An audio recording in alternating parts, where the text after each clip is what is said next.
¿Qué tal? Muy buenas noches y bienvenidos de nuevo a Cita Previa. Hoy les vamos a hablar de que en atención primaria en Burgos va a comenzar a realizar pruebas de detección de coronavirus. Pero ¿a quién va dirigido y qué tipo de test son? Nos lo va a contar el coordinador del Centro de Salud de San Agustín, que nos acompaña esta noche. También vamos a hablar con Pilar San Martín, que nos va a dar consejos de cómo combatir el insomnio, un trastorno que ha aumentado un 30% en estos 2 meses. Hablaremos con Ona Mate, que nos va a seguir dando consejos de alimentación, y conocemos la situación del Hospital Universitario de Burgos con una enfermera de la UCI. Comenzamos.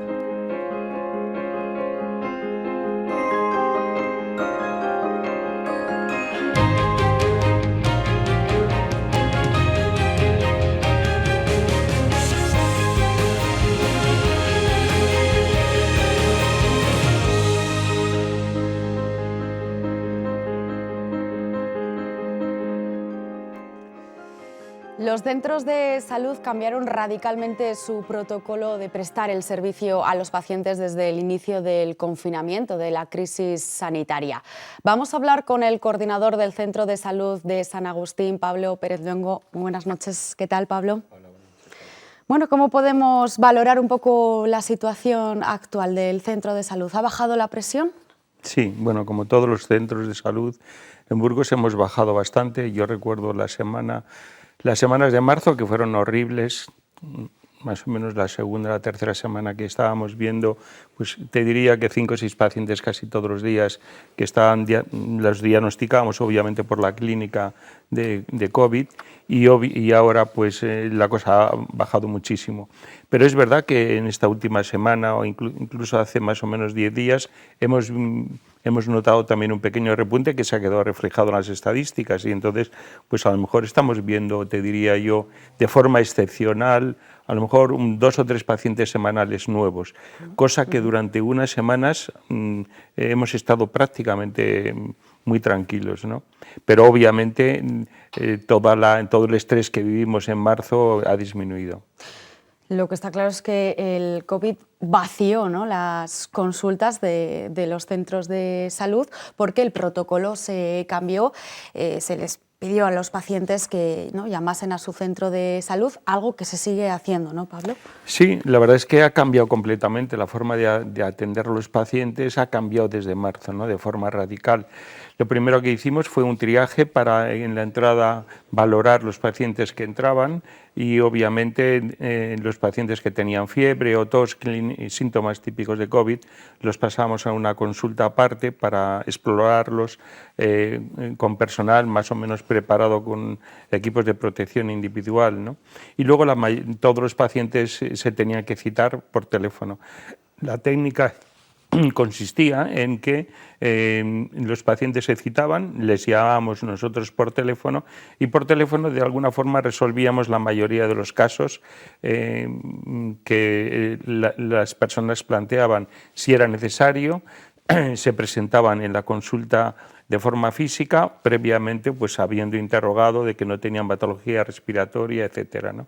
Entonces así seguimos trabajando fundamentalmente con consulta telefónica, pero esto obviamente no puede seguir permanentemente y entonces yo creo que esta desescalada que se está hablando pues empezaremos a ver a pacientes, que es lo normal.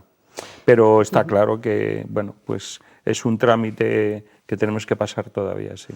Me consta además por personas cercanas que se ha hecho un seguimiento y se está haciendo muy bueno a los pacientes, no se les deja, ¿no?, de un día de llamar, sobre todo a los pacientes con síntomas de COVID. Efectivamente, había un seguimiento telefónico, el paciente que se le diagnosticaba se le seguía casi diariamente, sobre todo al principio por médico y enfermera, se le llamaba por teléfono para ver cómo se encontraba y con ese interrogatorio pues más o menos averiguábamos cómo estaba a nivel de su estado físico y obviamente si intuíamos que podía haber una descompensación, por ejemplo fatiga, disnea, dificultad respiratoria o algún otro síntoma de alarma, pues entonces, bueno, pues le derivábamos al hospital o bien nos presentábamos allí, ¿no? Entonces ese seguimiento telefónico ha sido diario durante fines de semana incluidos. Es decir, todos estos pacientes, prácticamente todos los centros de salud hemos hecho un seguimiento casi diario de estos pacientes en el domicilio, incluidos los fines de semana y, por supuesto, por ejemplo, la Semana Santa, que fue que también trabajamos, jueves, viernes, sábado santo. Habéis bajado, ¿no?, esa atención, como bien dices, Pablo, a los pacientes con síntomas de coronavirus, y actualmente se están viendo otras patologías, ¿no? Lógicamente, el paciente tenía también miedo, ¿no?, acudir, a llamar, algo que no fuese del coronavirus, pero es que existen otras enfermedades. Ese es el problema, que no están viniendo pacientes, evidentemente por el miedo a contagiarse, y entonces hay mucha gente que se queda en casa, incluso gente que puede tener patologías crónicas que a lo mejor están descompensadas y no estamos viendo, ¿no? Esto es un tema que nos tiene que hacer reflexionar, de que tenemos que cambiar ahora, lógicamente, de práctica, y tenemos que atender a estos crónicos que a lo mejor pues están abandonados es una forma de decir, y de que no se están viendo, ¿no? Pues, por ejemplo, los diabéticos, los controles de sus glucemias, las hipertensiones, las insuficiencias cardíacas que a lo mejor no están bien controladas. Todo eso quizá nos hemos obsesionado con el COVID y hemos dejado un poco a un lado patologías crónicas que también son importantes, y está muy bien que la gente no se muera de COVID, pero también sería tremendo que falleciera de este tipo de problemas que a lo mejor pues no se están controlando ahora, ¿no? Yo espero que con esta desescalada nuevamente enfrentemos estos problemas y los veamos de una forma más o menos normalizada. El problema es cómo lo tenemos que hacer, pero obviamente es una asignatura pendiente que tenemos que hacer, ¿no? Todos los ancianos con pluripatología, pacientes crónicos. Por cierto, que estas imágenes que estamos viendo son de archivo, que no son actuales de los centros de salud. Se han realizado ya, que es también un dato positivo, pruebas, aunque han tardado, a los sanitarios, test de infección de coronavirus. Sí, los test, como todos sabemos, pues era una demanda importante. Lo que pasa es que fue, bueno, pues en ese momento evidentemente pilló pues a contrapié a todas las autoridades sanitarias, no en España, sino a nivel mundial, ¿no? Faltaban test, ¿no? Ahora en estos momentos sí que tenemos test, disponemos de test suficientes para empezar, bueno, pues a hacer diagnósticos y seguimientos de esta enfermedad. Inicialmente, desde luego, hicimos primero unos test a las personas que más riesgo tenían, que es un tema muy importante que me gustaría comentar, el tema de las residencias. Entonces, toda esta gente que estaba en las residencias, que ahí ha habido un problema muy importante, porque ha habido residencias y también gracias a los centros de salud que ha habido un seguimiento estrecho, pues ahí era el foco más importante, ¿no? Y separar a pacientes que eran infecciosos de pacientes que no, aislarlos. Bueno, todo eso ya lo hemos hecho, esos test los hemos hecho a los internos de las residencias y también a los cuidadores, obviamente, que trabajan en las residencias, también al personal sanitario de los centros de salud, y entonces ahora estamos haciendo ya test a la población, digamos, más o menos pues bueno, que sospechamos una patología, ¿no? Para descartar que tienen o bien la enfermedad con los test de PCR, o bien en qué estadio evolutivo se encuentran de la enfermedad, si ya son inmunes con los test de anticuerpos IgM y IgG por separado. Esto prácticamente es algo relativamente reciente. Hemos empezado esta semana ya a tener estos test para la población. Claro, hay mucha gente que se preguntará, yo me quiero hacer ese test, esto no se va a hacer, ¿no?, a todo el mundo, vais a ser vosotros, los sanitarios, los que consideráis, claro, al final son muchísimas las llamadas que ha habido con síntomas, ¿a quién se le va a poder hacer ese test? Claro. La gente llamará, me imagino. Sí, sí. Evidentemente la curiosidad de saber si soy inmune, si he padecido la enfermedad, si la tengo, es muy importante por parte de la población. Lo más importante yo creo que es indicar que es una prescripción, una indicación facultativa. Quiere decir que es el médico, el sanitario, quien tiene que decidir si tú tienes que hacerte un test o no. Otra cosa es que tú quieras hacértelo por curiosidad. Sería un poco como si tú te preguntaras que yo quiero hacerme un análisis de colesterol para saber cómo lo tengo. Bueno, está muy bien que tú lo averigües, pero sobre todo es si está indicado, ¿no? Entonces, los test se van a hacer a las personas que están indicadas de realizar. Lo primero es una sospecha de que tú tengas síntomas de COVID y entonces con la PCR se puede confirmar si lo tienes. Otra cosa también muy importante es hacer un seguimiento a las personas que están al lado de una persona que tiene esa enfermedad. Esos son los prioritarios, es decir, todas las personas que están en contacto con un caso sospechoso también hay que hacerles el test. Es decir, que hay indicaciones médicas muy importantes para hacer el test. Luego está obviamente el tema de la curiosidad de alguien, que yo quiero saber si tengo o no tengo anticuerpos. Que es lógico, ¿no? Que yo creo que es razonable y respetable ese interés, pero tenemos que tener prioridad y hacer los test, los que tenemos, dirigidos a diagnosticar la enfermedad y también aislar a las personas que pueden ser contagiosas para que evidentemente no sigan contagiando. Esa es la gran indicación, la gran utilidad de los test, ¿no? Que tienen un efecto fundamentalmente de diagnóstico y de prevención. A pesar de ello, esta semana, hace un par de días han salido los datos. A mí me sorprende, la verdad, mucho que el estudio de inmunidad al virus que se ha hecho a nivel nacional ha sido de un 5% y en Burgos, bueno, pues parecido, ¿no? De un 5,3% los burgaleses son inmunes a este virus. Es la cifra menor, por cierto, de toda la comunidad. No sé, personalmente, Pablo, bueno, pues ¿qué opinas un poco de todo esto? Es como que significa que el 95% todavía no está inmune y que probablemente se va a poder contagiar en los próximos meses. Bueno, pues igual que tú, yo también estoy un poco sorprendido. Yo pensaba que había más personas que habían estado en contacto con el virus. Pero fíjate, la prevalencia de anticuerpos del virus COVID, que es efectivamente a nivel nacional es un 5%, en Castilla y León creo que es Soria, me parece que es un 14%, y Burgos es la menor, me parece que es un 5%, y Castilla y León es un 7%. Me parece que en Ceuta y Melilla es un 2%, en Extremadura también es muy poco, en Madrid es un 10%. Pero bueno, a nivel nacional es verdad, es un 5%. ¿Eso qué quiere decir? Que un 5% de la población se ha infectado, ¿no? Que es muy poco. Lo primero que nos planteamos es, ¿eso es fiable? ¿Es fiable los anticuerpos?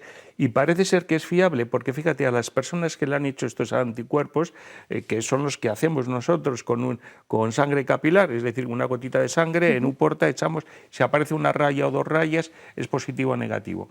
A esas personas también les han hecho al mismo tiempo un análisis de sangre, y eso se lo han hecho en un laboratorio con un método de ELISA que es mucho más, digamos, exacto, ¿no? Y prácticamente coinciden, el 95 o 90 y tantos %, es decir, que podemos decir que es fiable los test de los anticuerpos, es decir, que no es una elucubración, ese nivel de inmunidad es correcto. Tenemos un 5% de la población que ha sido infectada por el virus del COVID.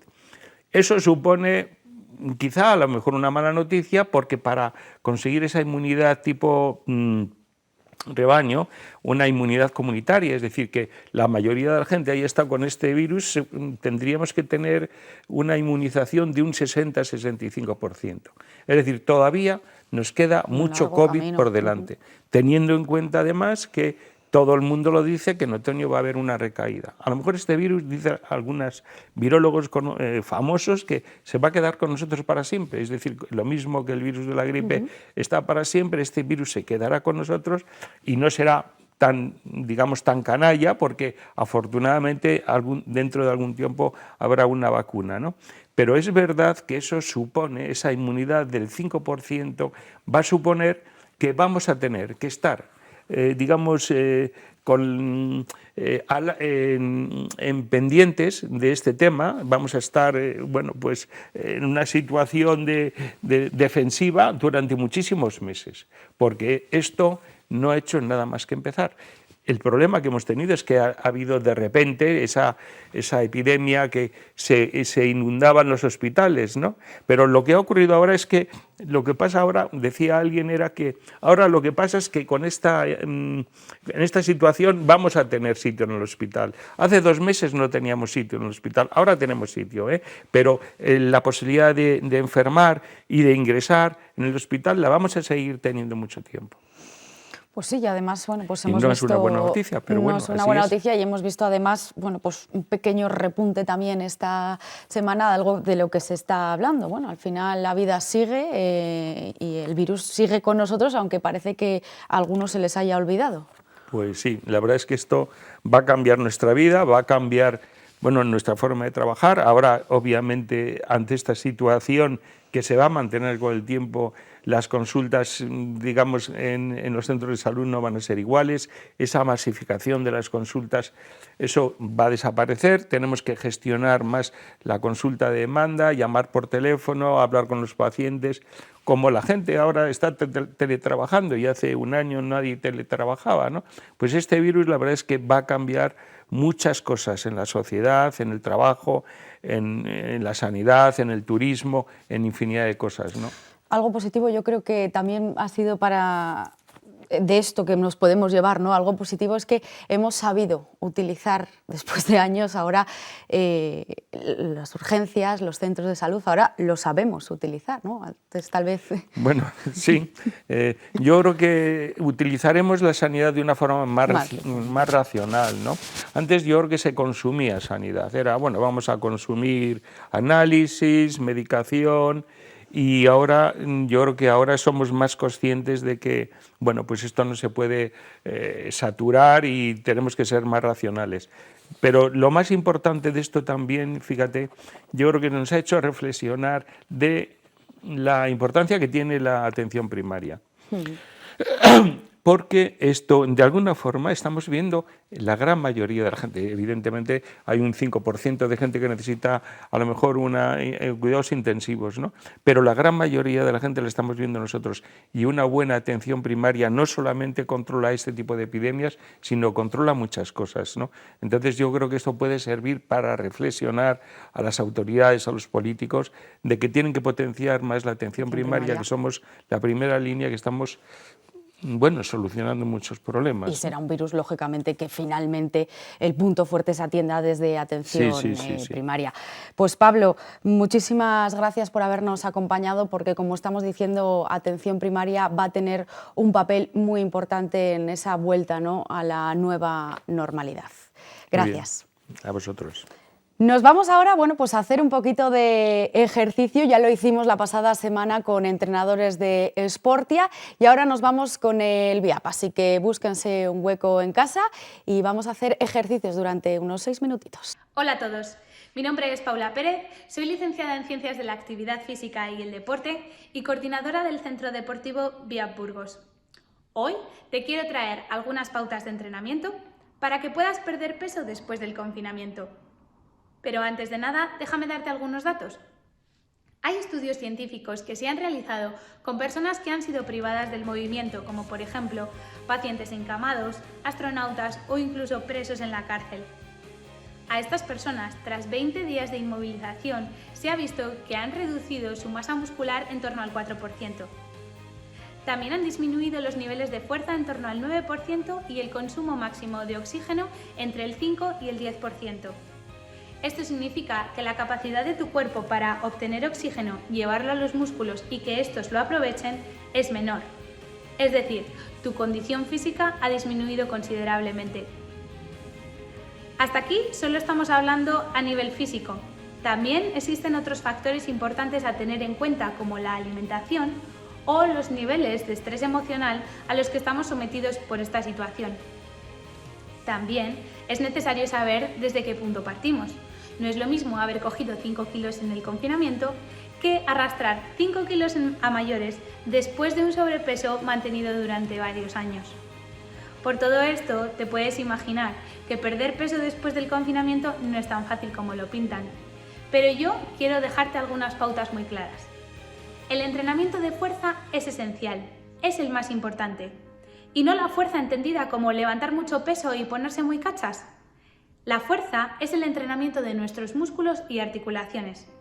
Y la fuerza, además, también genera adaptaciones cardiovasculares, es decir, con la fuerza también suben tus pulsaciones, haces trabajar al corazón. El entrenamiento de fuerza es el más importante. Con el entrenamiento de fuerza perderás grasa. Ahora, quiero que te quede una cosa muy clara. No por trabajar la fuerza de manera focalizada vas a perder grasa en esa zona. Es decir, no por mucho que realices muchísimos abdominales, que es trabajo de fuerza, vas a perder grasa en la zona abdominal. Es un proceso muchísimo más complejo y mucho más generalizado. Lo más importante y mi recomendación es que trabajes los grandes grupos musculares, que son los que hacen mover todo el cuerpo, que además generan que tus pulsaciones suban y que además son los movimientos que realizas durante el día a día. Ahora te voy a dejar con algunos ejercicios para que puedas practicar en casa el trabajo de fuerza. El primer ejercicio que te propongo son las sentadillas. Si nunca has trabajado, te voy a enseñar a realizar una sentadilla. Coge una silla o un banco y siéntate en el borde. Coloca los pies justo debajo de tus rodillas y mantén la espalda recta. Mantén las manos encima de las rodillas, crece y desde aquí inclínate ligeramente. Haz fuerza con los talones hacia el suelo y aprieta el glúteo para subir. Cuando bajes, intenta dejar que tu cadera se acerque al suelo y controla el movimiento.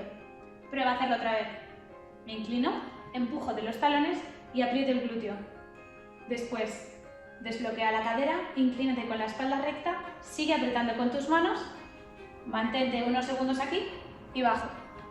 Puedes hacer esto si nunca has hecho sentadillas o si las has realizado, realmente puedes trabajar las sentadillas en esta posición. Si te ayudas de una silla, lo que puedes hacer es llevar la cadera tan atrás que toques en el banco para forzar un poquito más el movimiento, sin apoyarte. Si ya eres experto, también puedes aumentarle el peso para trabajar más la fuerza aún si cabe. Exactamente igual, puedes coger el peso o incluso una mochila. Me inclino, toco y vuelvo.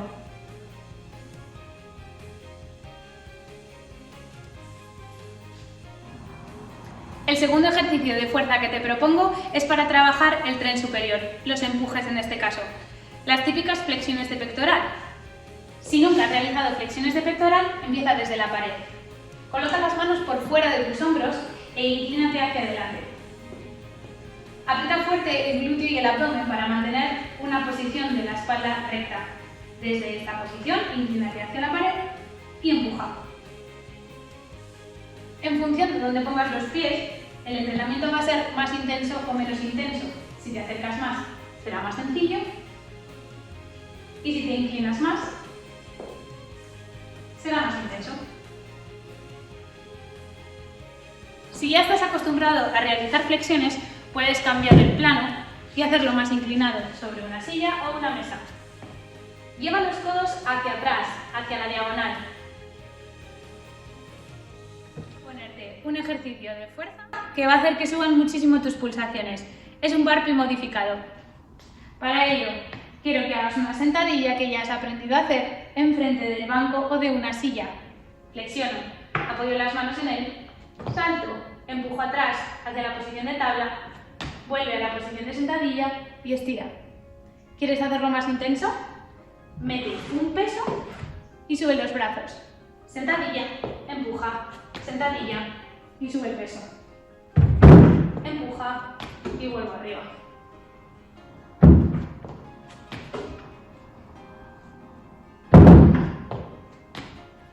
Si no quieres saltar, también puedes hacerlo dando dos pasos. Sentadilla, atrás, atrás, vuelvo y arriba.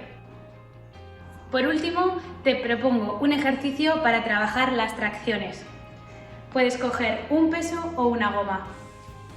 Inclínate hacia adelante Puedes apoyar tu mano en una mesa o incluso en la rodilla. Es una posición de sentadilla, con la espalda recta. En esta posición, tira del codo hacia atrás para mantener la espalda recta. Cuando hayas hecho con un brazo, cambia y mantente con el contrario.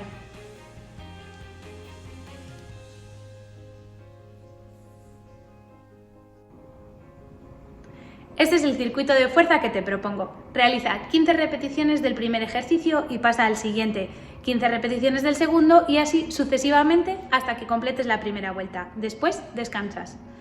Tú decides si quieres realizar una segunda vuelta o incluso una tercera, pero ten en cuenta la escala de esfuerzo percibido, es decir, cuánto de cansado estás entre el 1 y el 10. Quiero que tu máximo sea el 6 o el 7, puesto que llevamos muchísimo tiempo sin entrenar. Siempre ten en cuenta los consejos de los profesionales y si tienes algunas dudas, pregunta. Un saludo a todos, espero que entrenéis mucho la fuerza en casa.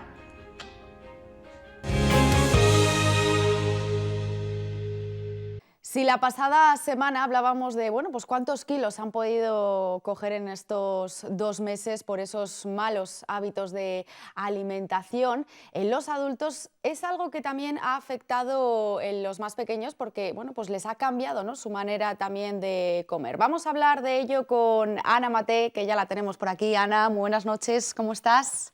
Buenas noches, Verónica. Muy bien, muchas gracias. Bueno, ya te vemos en consulta porque es un momento en el que no paráis.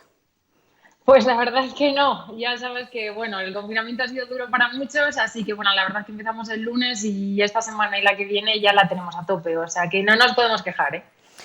Bueno, con datos, los niños y adolescentes van a sufrir un incremento de peso cercano al 50% tras este confinamiento, según los expertos.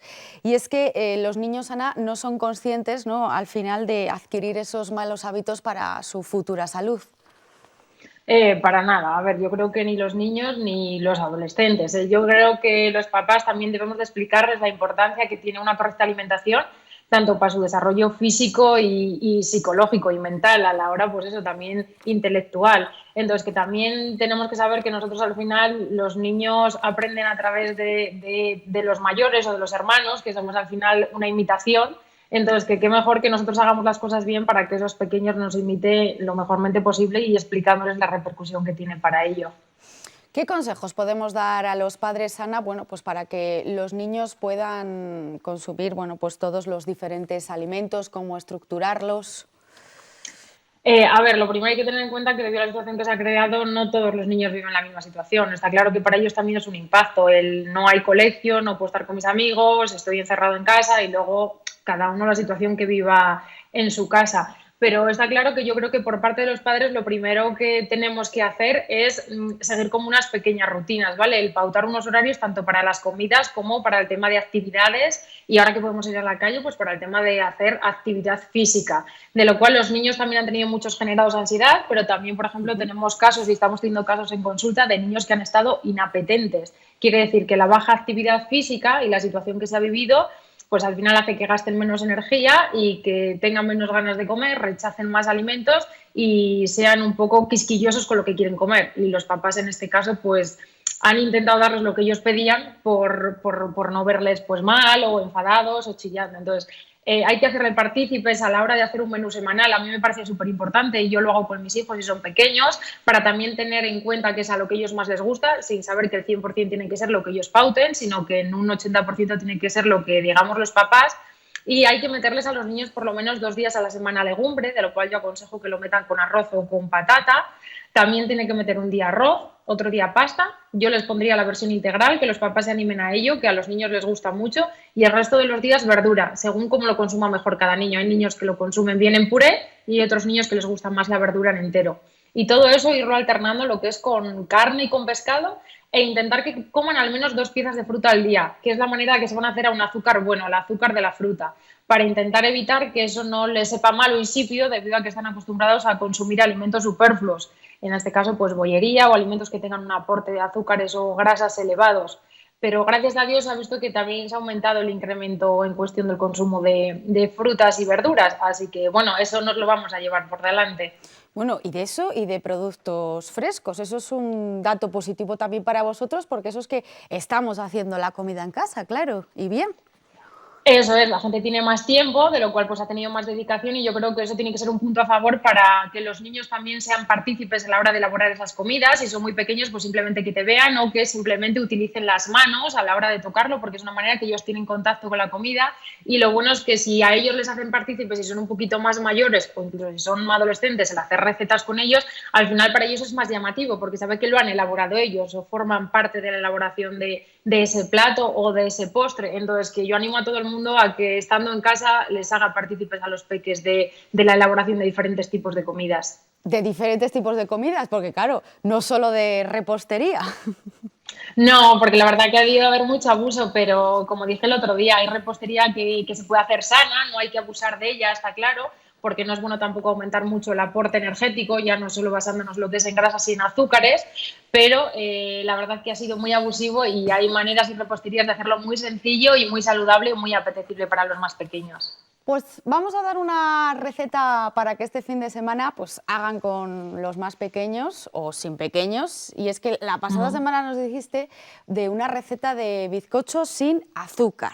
¿Cómo lo hacemos? Eso es, mira, pues es muy sencillo. Cogemos, yo por ejemplo lo he hecho con mango, ¿vale? Pero se puede hacer también con manzana asada que se puede meter en el microondas y se ablanda y ya está. Entonces cogemos 300 gramos en este caso de mango o de plátano o de manzana, el mango que esté maduro, lo aplastamos, lo trituramos bien y lo vamos a unificar. A unos 180 gramos yo aconsejo que utilicéis harina de avena o copos de avena, ¿vale?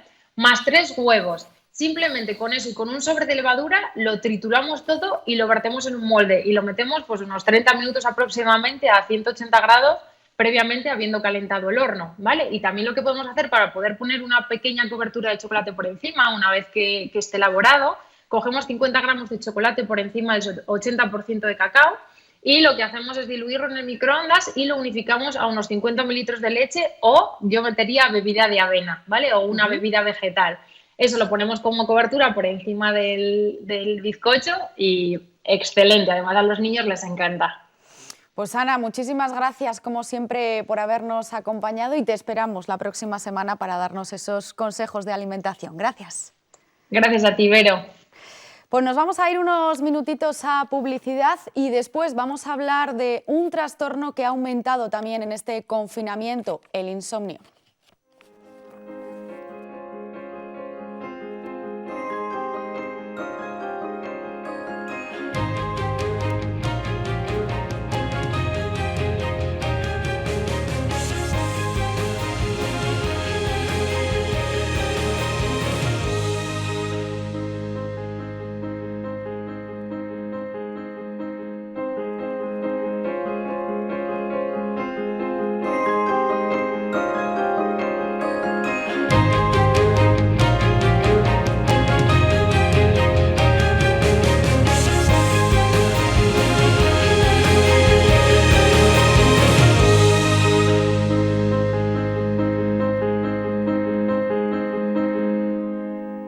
Seguimos aquí en Cita Previa y ya les adelantaba antes que íbamos a hablar del insomnio, y es que este trastorno se ha disparado durante estos 2 meses de confinamiento. El estrés y la incertidumbre ha hecho pues que aumente, y es que a largo plazo, si no lo tenemos en cuenta, se puede convertir en un problema e incluso grave. El insomnio en la población, hay que decir que ha aumentado en todas estas semanas un 30%, pero nos va a dar consejos pues de cómo poder combatirlo nuestra médico de familia, Pilar San Martín, que la tenemos por aquí. Pilar, muy buenas noches, ¿qué tal?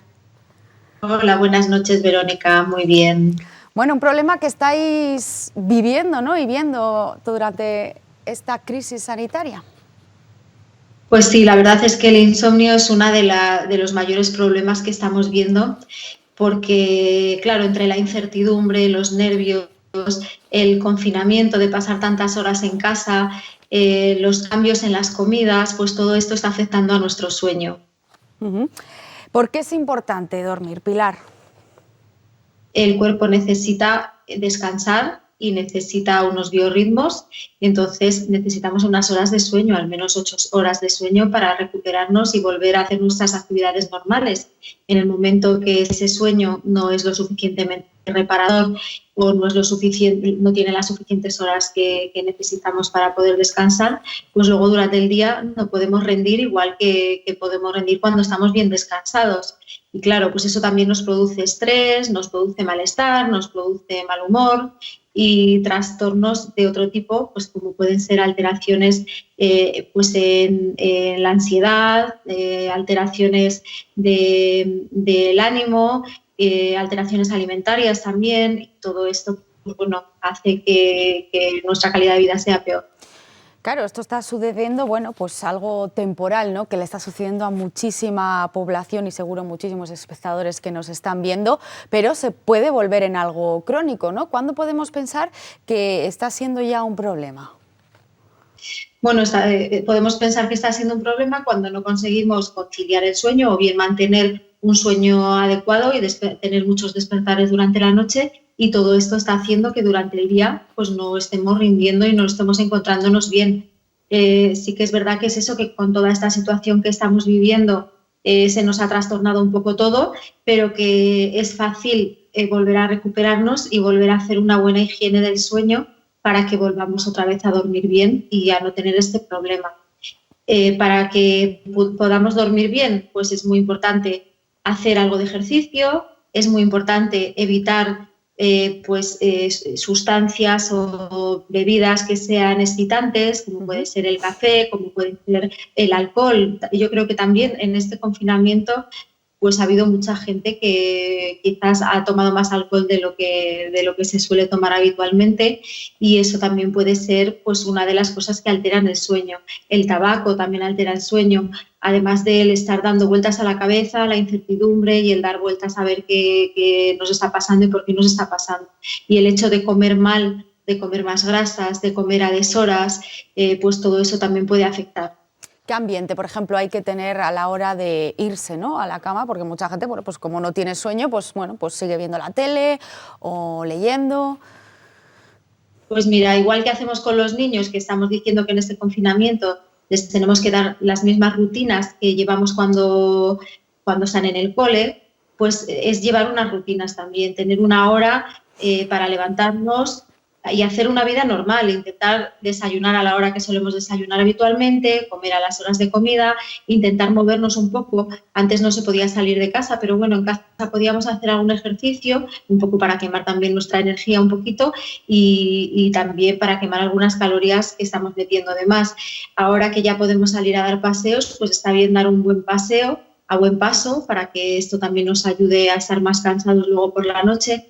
Intentar pues no estar todo el día tumbados o todo el día o dormir unas siestas muy largas y evitar eso, pues todo lo que son bebidas excitantes, para que luego por la noche podamos descansar. Yo creo que también es muy importante que la habitación esté bien aireada, que esté bien ventilada, que no haga exceso de calor, para que podamos descansar mejor, y intentar no tener televisión o no poner la televisión a la hora de dormir, porque eso también hace que el sueño no sea lo reparador que tiene que ser.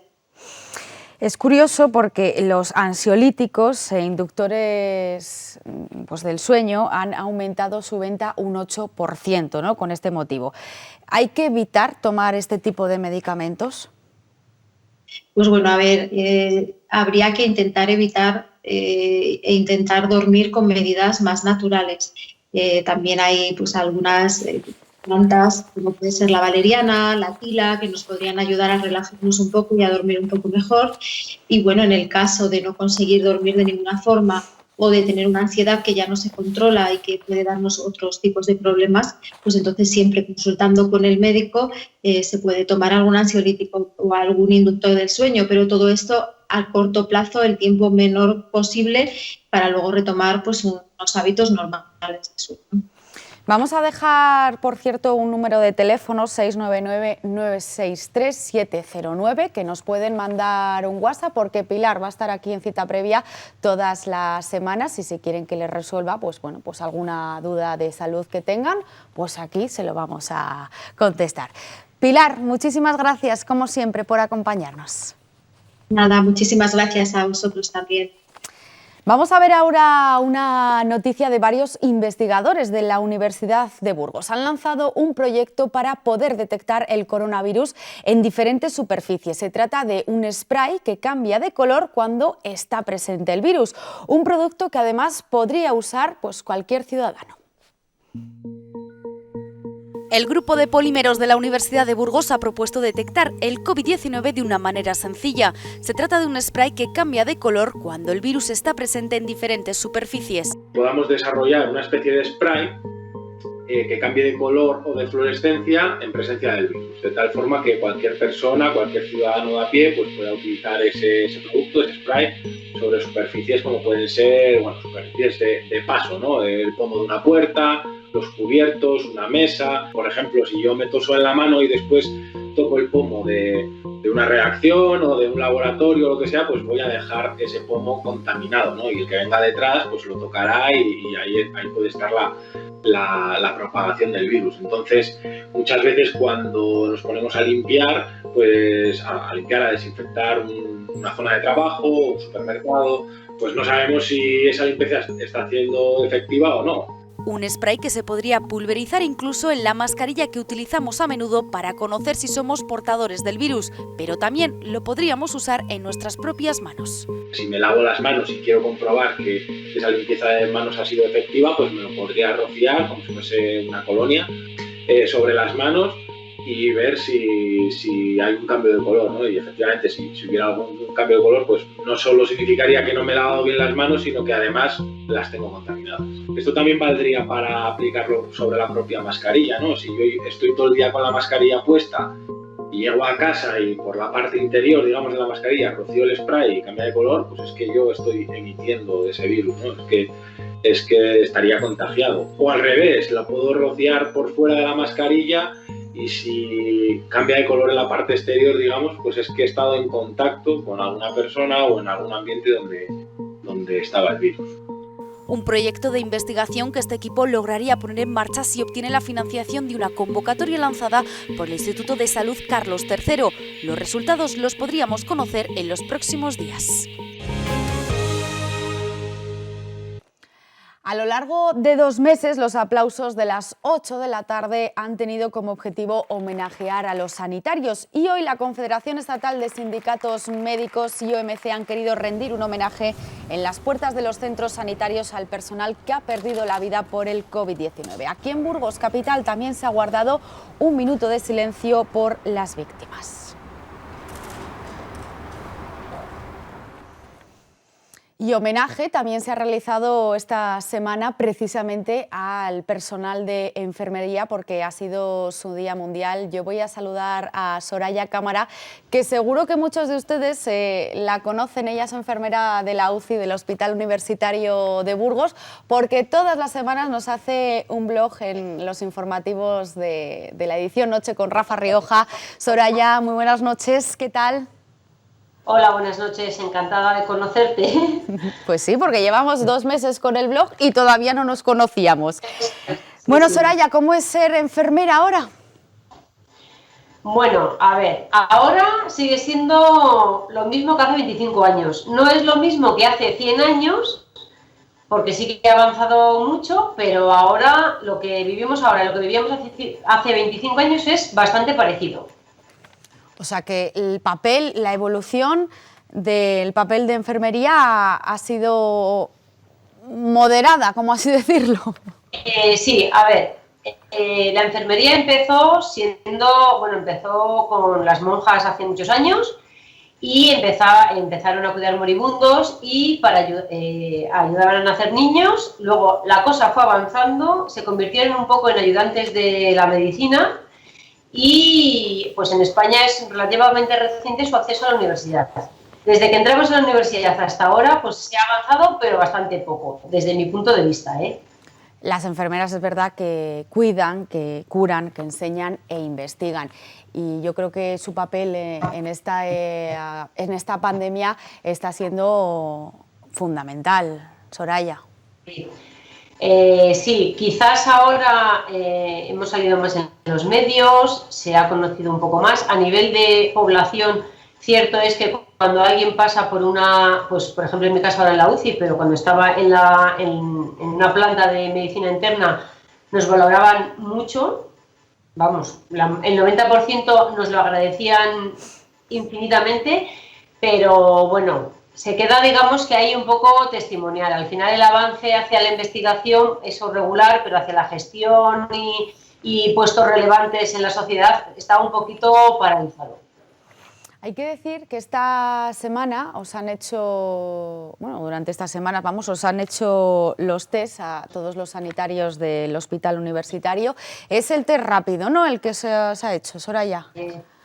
Sí, bueno, los test rápidos que están haciendo a bastante gente. Parece ser que el hospital se ha comprometido a hacernos cuando puedan, no sé en cuánto tiempo, el serológico. Eso es lo que me han comentado hoy, pero nada oficial. Y PCRs también se estaban haciendo bastantes. No sé si a todo el mundo, pero a mucha gente sí. Y es que hay que decir que a nivel nacional casi o más de 47.000 profesionales sanitarios se han visto infectados. Aquí, bueno, pues hay que decir que también han sido muchos los sanitarios los que se han infectado o los que incluso están en cuarentena con síntomas. Sí, bueno, aquí en Burgos yo tengo alguna que otra compañera. Pensábamos que íbamos a ser más, la verdad, porque al principio fue bastante caótico y la falta de material fue sobre todo al principio, y tengo que decir que sobre todo en las unidades de hospitalización están un poco más, no sé si desprovistas, pero un poco menos vestidas, y pensábamos que íbamos a ser más, pero la verdad es que no han sido tantas como, a pesar de que son muchísimas, no han sido tantas como nosotros esperábamos a nivel de enfermería en general. Pero sí, es una barbaridad y ha fallecido gente, y eso es lamentable siempre, que por ejercer tu trabajo termines muriendo. Es tremendo. Ahora mismo, Soraya, ¿cómo estáis de equipos de protección o todo el material, ¿no?, de protección sanitaria? Bueno, pues ahora como el hospital está bastante bien, bueno, ya salen las cifras siempre, todos los días, y hay muchísimos menos enfermos, evidentemente, hay muy pocos, de hecho, y claro, ahora estamos bien. Hay un problema con los uniformes, que en las plantas se suda muchísimo y, bueno, pues por organización solo se pueden coger 2 en el carro de uniformes, entonces terminan sudando muchísimo y eso es un problema importante. Pero lo que es EPIs, estamos bastante bien. Ahora que comentas además, bueno, pues que sudáis muchísimo, yo os valoro que estéis más de 8 horas con esas mascarillas, porque la verdad que es complicado para nosotros llevarlas un rato y, oye, es una sensación un poco agobiante, ¿no? Pues bueno, es increíble. Mira, además de esa mascarilla, pues para optimizar un poco el EPI, intentar ahorrar, porque es un gasto brutal para la sanidad y para todos, te pones esa mascarilla y luego una quirúrgica para protegerla un poquito más y aguantarla un poquito más. O sea, que vas con esas 2. Y luego con unas gafas que te hacen unas heridas inmensas, que yo tengo la suerte de no tenerlas que llevar. Y además, el buzo o la bata o lo que lleves encima del uniforme. O sea, que es que no es solo una mascarilla, sino son 2. Y sí es... Te terminas acostumbrando, pero a mí antes una amiga de una oficina me ha dicho que no podían llevarlas. Digo que se puede, que sí que se puede. Bueno, pues nosotros os valoramos mucho y bueno, y seguimos, ¿no?, acordándonos de los sanitarios cada día, a pesar de que ha bajado la intensidad de los aplausos y a las 8 de la tarde, bueno, pues yo creo también un poco por esas salidas, ¿no?, ya que se pueden, pero que no nos olvidamos de vosotros, Soraya. Pues yo, mira, a mí es que eso me emociona un montón. Hoy estaba comentándolo con Estrella, que es una enfermera de la REA, que ella se ha separado de su familia porque tiene el marido que tiene sus problemas, su hermano tiene sus problemas, y se ha ido hasta otra casa, y que las 8 de la tarde para ella era una motivación. Y a mí en mi plaza también. O sea, es que es increíble el calor que sientes. Es increíble. Y sabíamos que esto iba a acabar, claro. Yo no pensaba que iba a durar tanto, y el llamamiento de acabar a las 8 de la tarde del domingo me parece precioso. Pues sí que es cierto que se ha bajado esa intensidad, pero que yo creo que todo el mundo valora, ¿no?, el trabajo que estáis haciendo. Pues Soraya, es un placer haberte tenido aquí con nosotros y que seguiremos llamándote. Muchísimas gracias por habernos acompañado. Gracias a vosotros. Venga, un saludo. Un saludo, Soraya. Pues nosotros nos vamos a despedir ya con este vídeo que ha hecho la banda de La Moda y que han hecho además un homenaje precisamente a los sanitarios del Hospital Universitario de Burgos. Les dejamos más salud la próxima semana aquí en La 8 Burgos. Gracias, como siempre, por acompañarnos. Chao. Van a intentarlo una vez.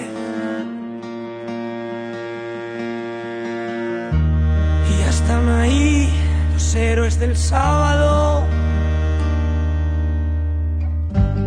Hoy me voy a levantar, aunque sea por los árboles relucientes bajo el sol.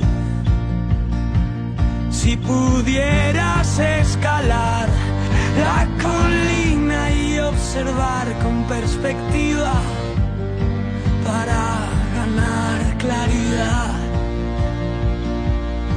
Imposible ser neutral sobre un tren en movimiento. Estas calles son distintas, de aquí no se va el invierno. Van por allí los héroes del sábado.